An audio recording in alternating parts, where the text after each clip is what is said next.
Dear students, welcome back to the online class of Goribachar Secondary School in Gosharhat, Shariatpur.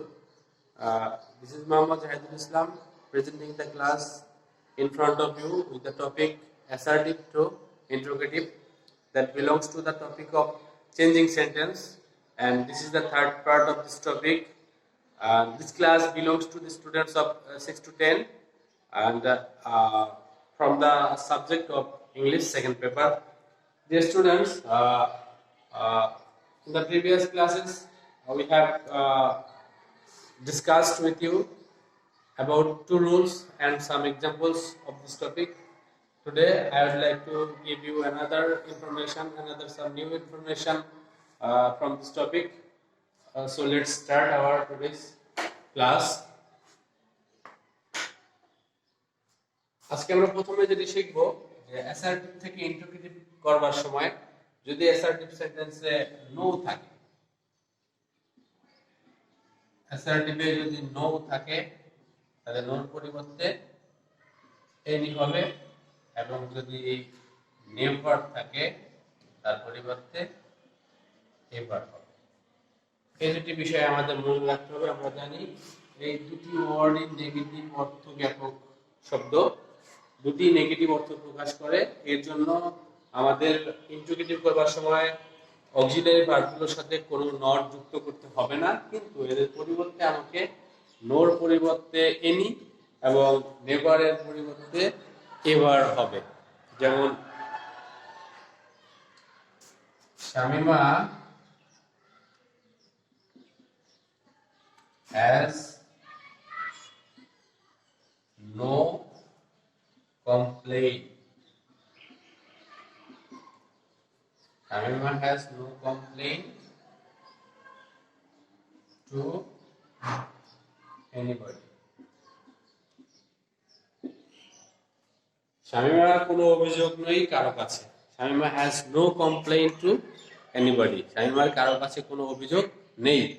তাহলে দেখো আমরা ICS থেকে interrogative করবার জন্য আমাদের কোন বিষয়টিকে ফলো করতে হবে। আমরা এখানে দেখতে পাচ্ছি সেন্টেন্সটিতে অক্সিলিয়ারি ভার্ব আছে হ্যাজ। আমরা জানি অক্সিলিয়ারি ভার্ব থাকলে সেই অক্সিলিয়ারি ভার্বটিকে প্রথমে লিখে ইন্টারোগেটিভ করতে হয়। তাহলে সেই অক্সিলিয়ারি ভার্ব যেটি আছে এটিকে তোমরা প্রথমে লিখবে, এটি অক্সিলিয়ারি ভার্ব। তাহলে আমরা লিখতে পারি হ্যাজ, এরপরে সাবজেক্ট লিখবে। এখন এই যে নো, নোর জন্য নেগেটিভের জন্য কিন্তু আমাদের এখানে হ্যাজ এর সাথে নট যুক্ত হয়নি, হ্যাজ শামিমা, তো আমরা নোর পরিবর্তে কি লিখবো? Any. Has Shamima any complain two anybody.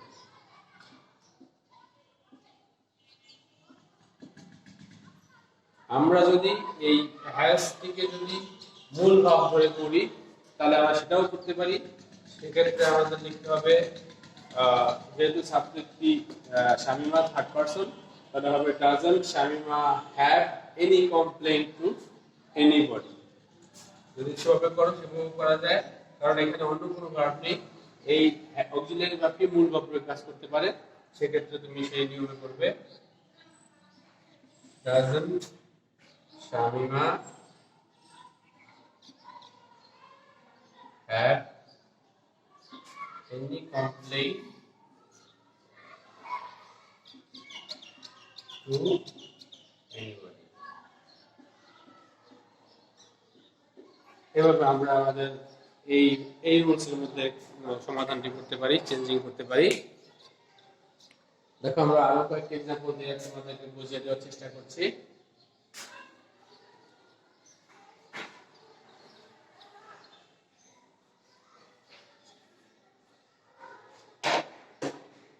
যেমন দেয়া আছে, she never tells a lie. সে কখনো মিথ্যা বলে না। যদি আমরা এটাকে ইন্টারোগেটিভ তৈরি করি তাহলে আমাদের কিভাবে করতে হবে? দেখো আমরা দেখতে পাচ্ছি এখানে একটি মূল ভার্ব আছে, অর্থাৎ ভার্বের প্রেজেন্ট ফর্ম আছে এবং সাবজেক্টটি থার্ড পারসন সিঙ্গুলার নাম্বার রয়েছে, যেহেতু ভার্বটি প্রেজেন্ট ফর্ম এবং এর সাথে এস যুক্ত আছে, তাহলে আমরা সাধারণত জানি এই মূল ভাব যুক্ত সেন্টেন্সকে ইন্টিগ্রেটিভ করার জন্য আমাদেরকে শুরুতেই কি ব্যবহার করতে হবে, ডাজন্ট ব্যবহার করতে হবে। তাহলে আমরা সেটা করব। আমরা কি ডাজন্ট ব্যবহার করতে পারি কিনা দেখো। আমরা জানি নট যুক্ত হবে তখন যখন সেন্টেন্সটি অ্যাফার্মেটিভ বা হ্যাবোধক আকারে থাকবে, কিন্তু আমরা দেখতে পাচ্ছি যেহেতু নেভার একটি নেগেটিভ শব্দ, তাহলে এটি নেগেটিভ অর্থ জ্ঞাপক সেন্টেন্স, এই জন্য আমাদের ডাজের সাথে নট যুক্ত করা যাবে না। ডাজ এরপরে সাবজেক্ট লিখতে হবে শি, নেভার থাকলে হবে কি এভার, ডাজ শি এভার। যেহেতু ডু নট, ডাজ নট বা ডিড নট এই জাতীয় ভার্বগুলো ব্যবহার করলে আমাদের মূল ভার্ব বেস পাবো, তাহলে আমাদের এখানে হ্যাজ থাকবে না, হবে tell. Does she ever tell a lie, note of introduction শেষে। তাহলে আমরা এইভাবে এই জাতীয় সেন্টেন্সগুলোকে ইন্টারোগেটিভ করব। আশা করছি তোমাদের আর কোনো সমস্যা থাকবে না। এরপরে আমরা এই বিষয়ে আর দুটি ক্লাস নিলে আমাদের এই অ্যাসার্টিভ থেকে ইন্টারোগেটিভ বিষয়গুলো আরো স্পষ্ট হয়ে উঠবে। আমরা আশা করছি তোমাদের সেই ক্ষেত্রে কোনো সমস্যা থাকবে না। আর যদি সেন্টেন্সগুলো ইন্টারোগেটিভ দেয়া থাকে, যদি অ্যাসার্টিভ করতে বলা হয়, তাহলে তুমি কিভাবে করবে? যেহেতু কয়েকটা এক্সাম্পল আমি তোমাদেরকে দেওয়ার চেষ্টা করছি। দেখো ইন্টারোগেটিভ থেকে অ্যাসার্টিভ, হ্যাঁ,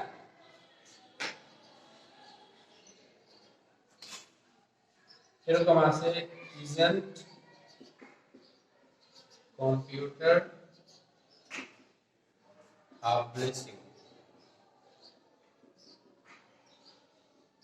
ইন্টারোগেটিভ আছে, এটাকে অ্যাসার্টিভ করতে বলা হলো। তাহলে আমরা কিভাবে করব? আমরা দেখতে পাচ্ছি প্রথম অংশটুকু খেয়াল করবো, এখানে কোন কোন উপায়ে দেয়া আছে। যেহেতু এটি ইজেন্ট দেয়া আছে, তার মানে এই অক্সিলারি ভার্ব যুক্ত সেন্টেন্স এর সাথে নট যুক্ত করা হয়েছে। তাহলে এই অক্সিলারি ভার্বটি আমরা যদি সাবজেক্টের পরে বসবে, সাবজেক্ট আগে এনে অক্সিলারি ভার্ব পরে বসিয়ে দিলে আমাদের সেন্টেন্সটি হয়ে যাবে। আর যদি এখানে নট না থাকতো, তাহলে আমাদেরকে সেন্টেন্সটিকে নেগেটিভ বানাতে হবে। নেগেটিভ বানাতে হলে সাবজেক্টের পরে ভার্বের পরে একটি নট যুক্ত করতে হবে আমাদেরকে। যেহেতু এখানে নট আছে, তাহলে এখানে নট হবে না, আর এখানে নট না থাকলে এখানে নট করতে হবে। তাহলে উত্তরটি হবে কম্পিউটার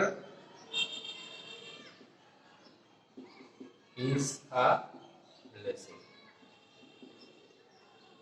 এভাবে অ্যাসার্টিভ সেন্টেন্স হয়ে যাবে। আমরা চলো আরো কিছু एग्जांपल দেব, তাহলে তোমাদের বিষয়টি আরো পরিষ্কার হবে। দেখো এখানে দেয়া আছে did he marry in his life। Integrative sentence দেয়া আছে, তোমাকে অ্যাসার্টিভ করতে বলা হয়েছে। এখানে অ্যাসার্টিভ হবে, অ্যাসার্টিভ করতে বলা হয়েছে। মনে করো এটি ইন্টিগ্রেটিভ আছে, তাহলে আমরা দেখতে পাচ্ছি প্রথমে কি আছে, ডিড। আমরা জানি ডু নট, ডাজ নট বা ডিড নট হওয়ার কথা শুরুতে, কিন্তু যেহেতু ডিড আছে, তার মানে এই সেন্টেন্সটিকে যা আছে আমাদের কি করতে হবে, নেগেটিভ। কারণ নেগেটিভ থাকলে উত্তরে গিয়ে ইন্টিগ্রেট করতে গিয়ে এখানে নট যুক্ত হয় না। যেহেতু নট যুক্ত নেই, তাহলে আমাদেরকে এটা যেহেতু পজিটিভ, আমাদেরকে করতে হবে নেগেটিভ। এবার এটা পজিটিভ হলে নেগেটিভ হতে, এটা নেগেটিভ হলে এটা আমাদের পজিটিভ করতে হয়, উল্টা জাস্ট।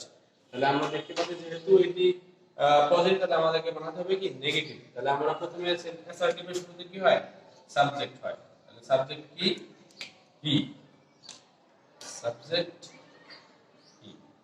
যেহেতু এটিকে নেগেটিভ বানাতে হবে, তাহলে আমাদের কি করতে হবে, ডিড নট। এই ডিড নট এর পরে যা আছে তা লিখতে হবে, ম্যারি in his life। তাহলে আমরা এইভাবে শিখে ফেললাম যে যদি প্রথমে যে ভার্বটি দেয়া থাকে সেটা দেখে আমাদের সেন্টেন্সটি কোন টেন্সে আছে এবং পজিটিভ থাকলে নেগেটিভ করব, নেগেটিভ হলে পজিটিভ করব, সেভাবে আমাদেরকে চেঞ্জ করতে হবে। he did not marry in his life। আর যদি সেন্টেন্সটি এরকম থাকতো, যদি এখানে did না থেকে didn't থাকতো, তাহলে আমরা কিভাবে করতাম? যদি এটা এরকম দেয়া থাকতো, didn't he marry in his life, তাহলে আমরা দেখতে পাচ্ছি কি এই অংশটি নেগেটিভ আছে, তাহলে আমাদের এটা পজিটিভ বানাতে হবে। পজিটিভ বানাতে হলে কি হবে, যেহেতু didn't পাস্ট টেন্সের জন্য হয়, তাহলে আমাদের মূল ভার্বের পাস্ট ফর্ম দিতে হবে, কারণ এটা নেগেটিভ আছে, আমাদের এটা পজিটিভ রাখতে হবে। তাহলে প্রথমে হবে কি সাবজেক্ট, সাবজেক্ট হি এরপর যেহেতু ডিডেন্ট, তাহলে আমাদের ভার্বটির পাস্ট ফর্ম হবে married. Married in his life. এইভাবে আমাদের অ্যাসার্টিভ করতে হবে। তো শিক্ষার্থী বন্ধুরা, তোমাদের চর্চার বিকল্প নেই, more and more practice is must. তোমরা বারবার প্র্যাকটিস করবে এবং বোর্ড কোশ্চেনগুলো সলিউশন করবে, এবং আমরা তোমাদের সার্বক্ষণিক সাহায্য করব। তোমাদের সুস্বাস্থ্য কামনা করে ক্লাস আজকের মতো শেষ করেছি। ধন্যবাদ সবাইকে।